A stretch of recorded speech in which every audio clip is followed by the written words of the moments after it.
الحمد لله والصلاة والسلام على رسول الله اما بعد. بسم الله الرحمن الرحیم. دریم حلقه د العروة الوثقا فنوم باندې ده.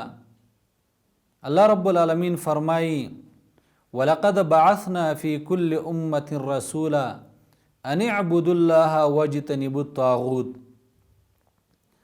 الله فرمایي په تحقیق سره مونږ لېږلی په هر امت کې رسول چې د الله عبادت وکړي او د طاغوت نه ځان وساتي.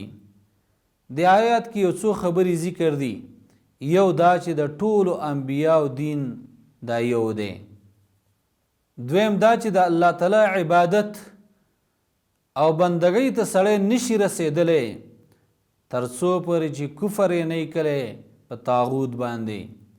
علامه ابن القیم رحمه الله د طاغوت داسې تعریف کړی دی چې ټول هغه څه چې سړی د هغې په باره کې د حد نه تجاوز وکړي یا د هغه په تابعدارۍ کې او یا د هغه شي عبادت کوي، نو څوک چې د الله عبادت کوي او کفر په طاغوت باندې نه کوي نو دا موحد انسان نه دی.